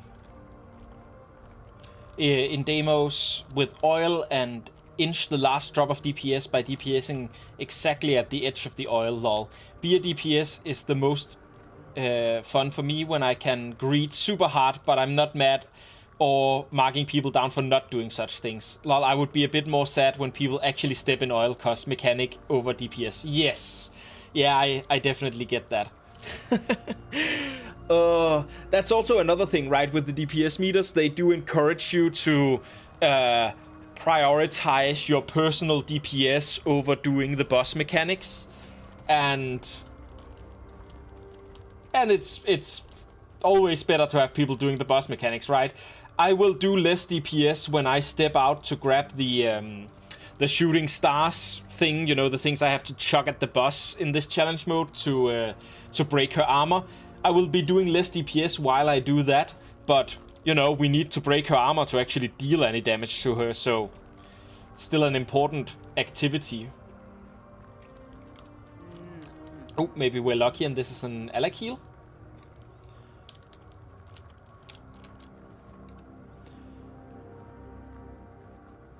And I agree also with the optimization. It's extremely fun to optimize and look. There we go. Perfect. Welcome. Smiley face. DPS.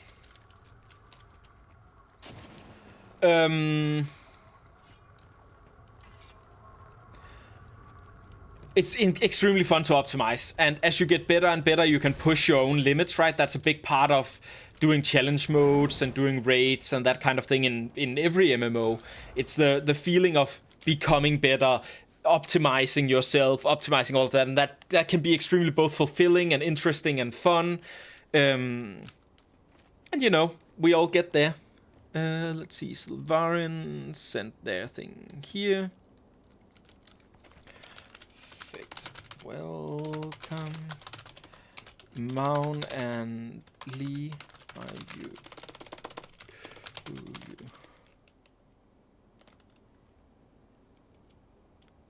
Could you put on the COCM lock?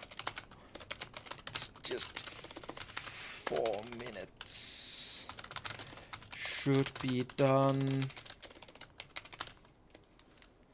I was about to say should be done as we wait, but you know, people come in. Let's see, Morn. Put down there. Gloom. Put here.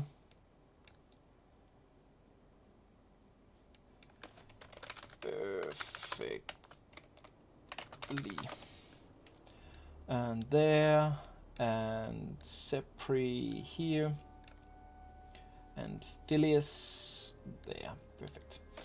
Okay, in a second, I'm gonna enter the strike and start a ready check.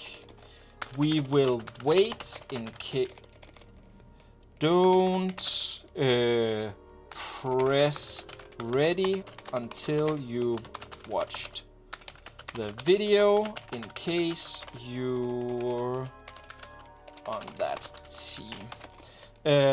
We'll wait for people. The video is only 4 minutes long, so it isn't a long wait. Strike mission, Cosmic Observatory. Oh, right. I'll just click yes to that. Getting a little buff seems nice. Just grab that buff. Then strike mission, Cosmic Observatory. There we go. Keep them away. Just gonna accept this challenge.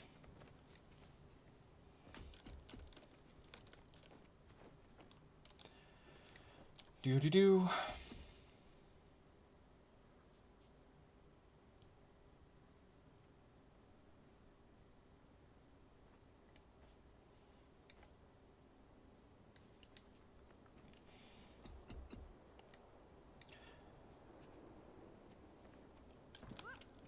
Once this one runs out, I'm going to start the ready check. I'm just gonna go. Did I start it? No, I didn't. There we go. It auto stopped. There we go. Alright. Alright. Grab some water or something if you want. Well. It should be almost done. Get away from me. Okay, mate, I am leaving you now for your COCM. Good luck with that. I'll go grab some food, take a little nap, and fill the raid static today evening. Oh, good luck with your raiding, and have a nice one. I hope to see you. I'm probably going to do this every Monday, so if you want to come hang out again, feel free to. And it was nice to have you here, both for your joining in one of the previous, the Ice Brute Saga one, and for the chat in chat.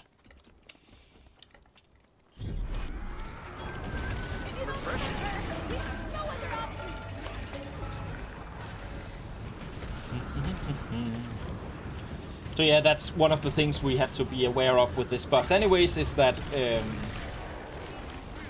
she does do these, like, she has these break bars, and if you don't break her break bars, it's, well, it's a wipe. Yeah, there we go. We hope that guy he didn't stand behind the rest of us. Oh, well. This guy did. That's good enough. It happens. I use the way I judge whether we are going to make it in this is weep.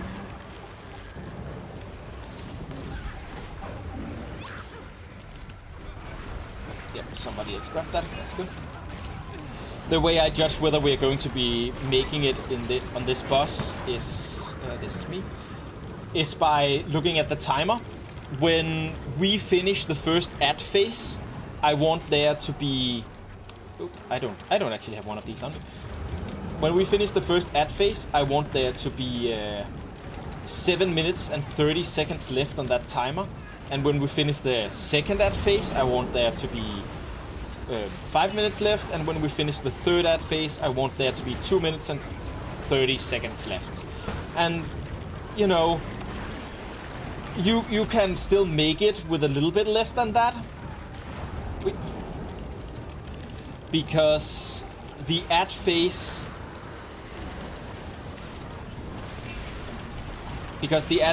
only plays those first 3 times, which means that stand behind us. Stand still if I have to get out of here. If you're targeted behind, we will move to you.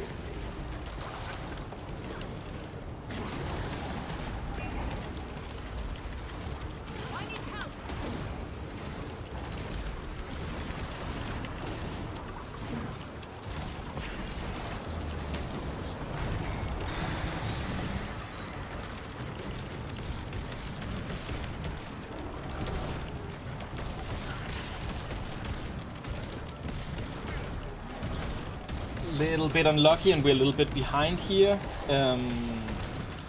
We should actually be getting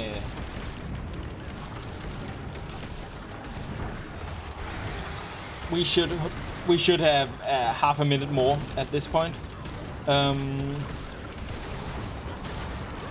I'll see if we kind of make up for it for the second phase, but I am not super hopeful. I think we're going to have to. We're a little behind.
Don't walk.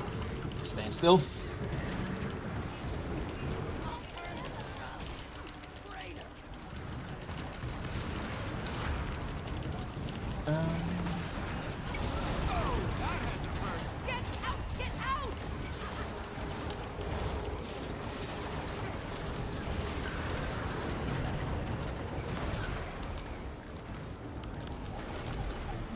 Yep.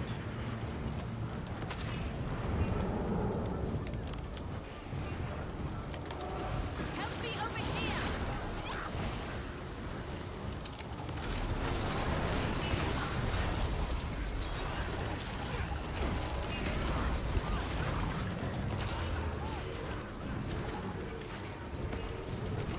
I pressed that one too early. We're too behind. Reset /DG.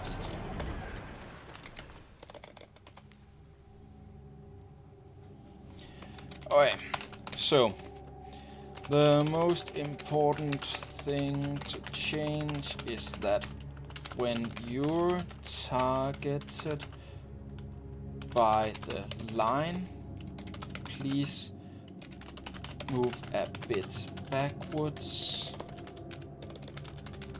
We as a group will make sure to go to your location.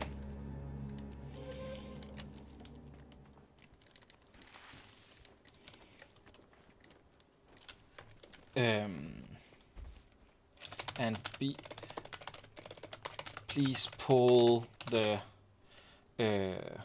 clouds at your feet a bit further away from the group, who lessen risk of people standing in them.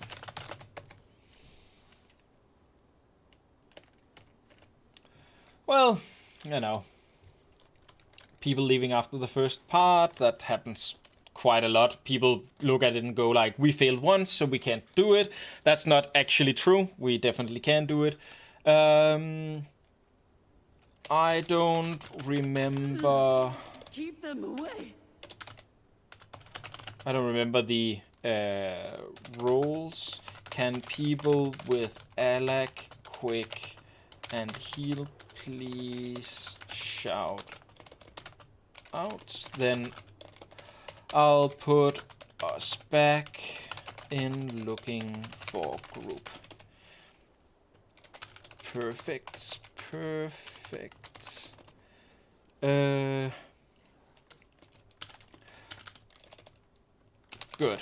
So only DPS left, which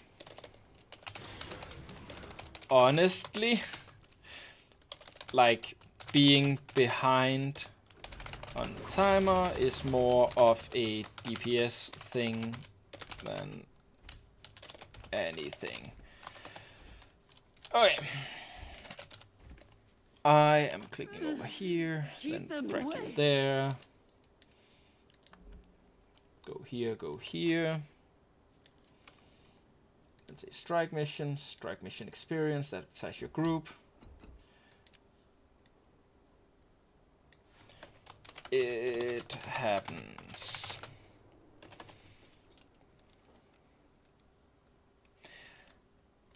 You were the one at the very...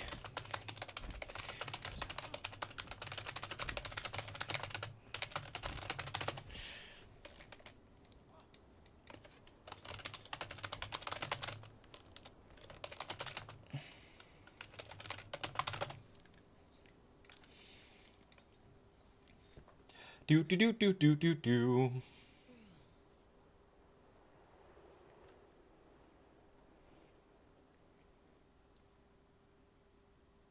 You cannot take my power.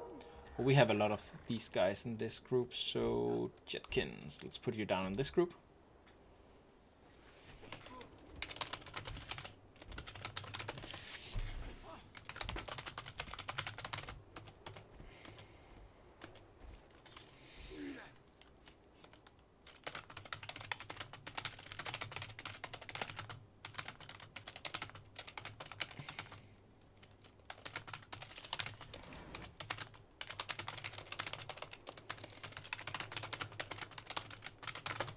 There we go.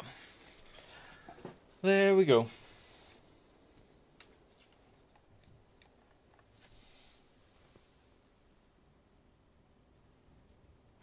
Again, that means we have 2 slots. If anyone is watching and would like one of the slots, please just either say so in chat or just find the group in game. Get away from me.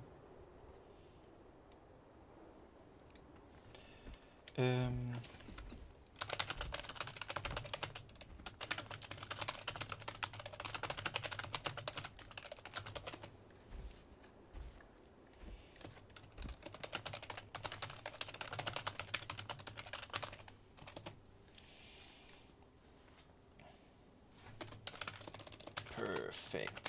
Thank you. Excellent. Yeah. The video, or do you have a bit of KP? You up here.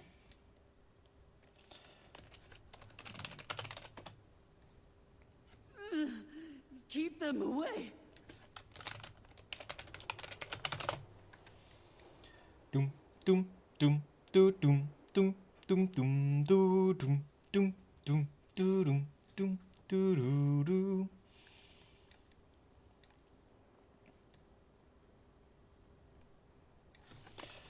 Might have tapped out too. Perfect.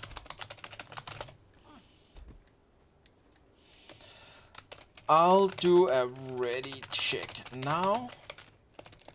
We're waiting for a person to finish the video, so go till they click ready to smiley face. And no rush to. You cannot. Video is only 4 minutes.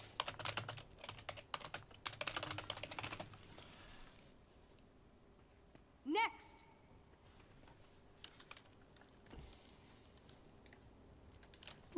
Excellent. If you don't stop her, we have no other option. Excellent. Here we go. Once more into the breach, dear friends. Once more. Oop. Click that button. We are moving over to block, and the guy standing still. Look at this. So perfect. So perfect. And there's now less than 10 seconds left on that. When there's less than 10 seconds left on the demonic aura timer, you will be able to... I mean, you might not if she goes down. Come on, come on, come on, come on, come on. Click. Yeah, there we go. You'll be able to pick up a another one of those shards, and I believe it's 10 seconds you get to hold it for before it disappears for you. So, like, again, whenever there's less than 10 seconds left, you can go out, grab a new shard, and have the special action button ready for whenever she goes there, and then click.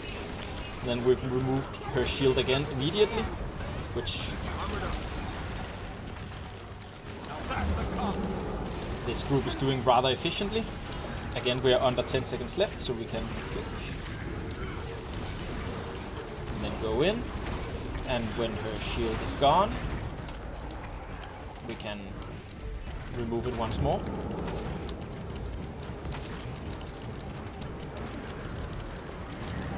She's really active with this mechanic this round. That's crazy.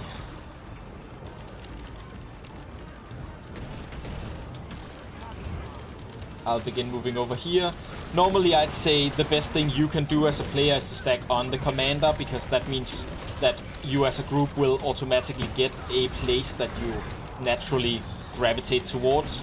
But I just saw that most of my people came out over here, and I was basically the only one on the other edge, so yeah. I chose to be the one to go to them this time, and again, you know, you adapt. You have the general strategy, and then you choose to do what seems to make the most sense in the specific situations. Going to... Okay, I'm good. Oh, we were really...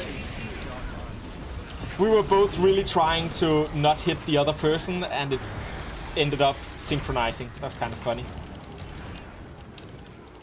Please stand still for that.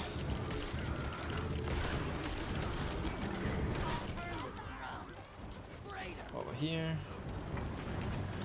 We'll break her immediately again. Ooh.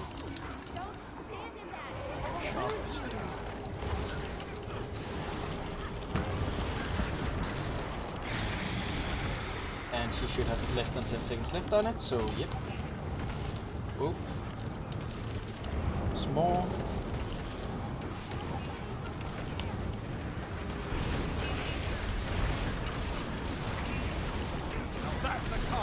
Go. Do. And it, you know, we've seen most of the mechanics here. The rest of the fight won't actually be super difficult. She will have one time where she is going to... She will have one time where she is going to... 2 seconds, we'll just... Who did that create on? Is it me? Am I the problem? I am not the problem. Good. Someone didn't actually get out with that, but you know, again, things happen.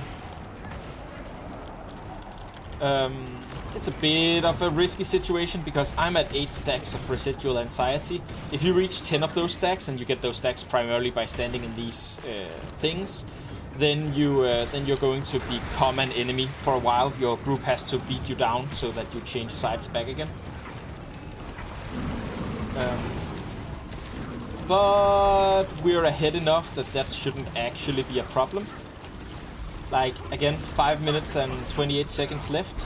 And as I said, as long as we're above 5, I'm super comfortable.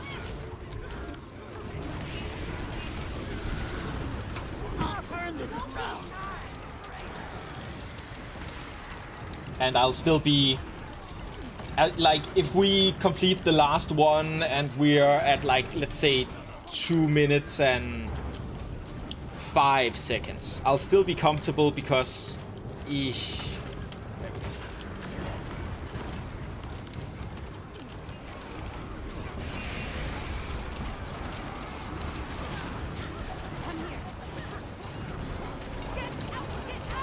Yeah. Because we won't have a fourth time with the enemy, like, spawnings. So...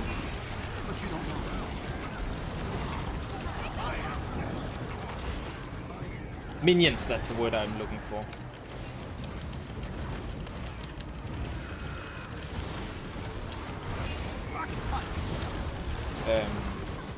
We won't have a fourth time with the minions, so these, like, it takes about 30 seconds, 45 seconds to actually beat up these minions, and you won't have to do that the last time. Wait, why am I not a problem yet? I had 10 stacks of the residual anxiety. Why was I still not...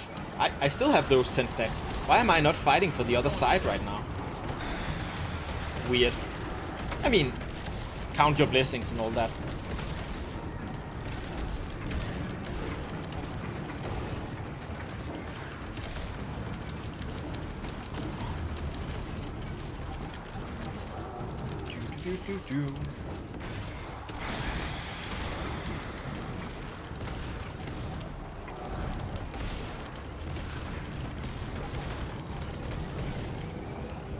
Again, 3 minutes and 11 seconds left.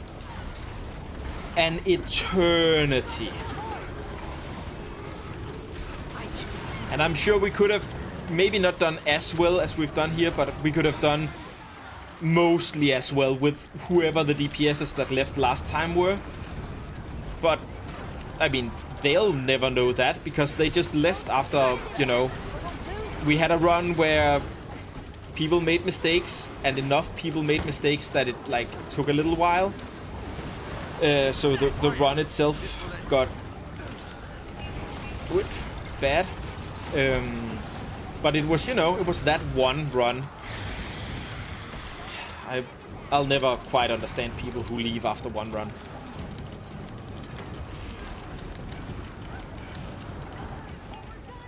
Oh, we can still wipe here. Ah! Okay. Nope. It's good. We are literally the best that's ever been. The champions, my friends.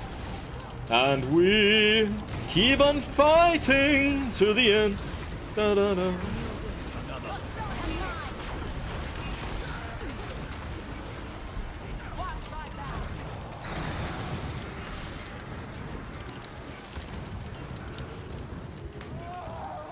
One more thing from my list of accomplishments. There we go. Thank you all.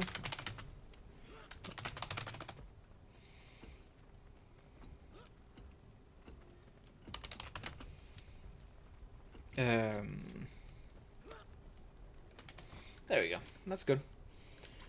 Let's see what we have. We have a lot of profit shards. We have this. We have this. That looks valuable. And of course, before we end the stream, we have to check if we get the, like, 2,000 gold infusion from the magnificent coffer. We did not. Ah. Maybe next time. Maybe next time. Okay, so I said at the beginning of this stream that I am really excited for a new release that's coming out now, or a new update to the survival game V Rising. So if that update is out now, and it is, I'm going to end the stream. If it wasn't up, I would also do a run of fractals, but I really just want to dive into V Rising. I have 500 hours in that game, which is unreasonable for... I think that's probably too many hours to put into a single player game like that. Even one with multiplayer capabilities, but man, do I just love being a vampire that slowly builds up my castle, creates servants, gets, you know, hunts for that 100% blood stuff. And it's one of those things where I describe myself as a collectionist. I'm not a completionist. It's not about completing 100% of everything and anything, but I do love collecting as much stuff as possible in any given game. So when a game like V Rising comes around and it just hits all of my collectionist like buttons, I have to play that. So I'm so excited for this new update. And that means that I'll go play that, and I will see you guys next Monday, where we'll do another one of these streams. Do some more strikes, do some more fractals maybe. whatever we can to get some of those weekly things that we want to do for the cash, for the extra rewards, for the progress toward our legendary weapons, all of these things that we can get out of doing this. I will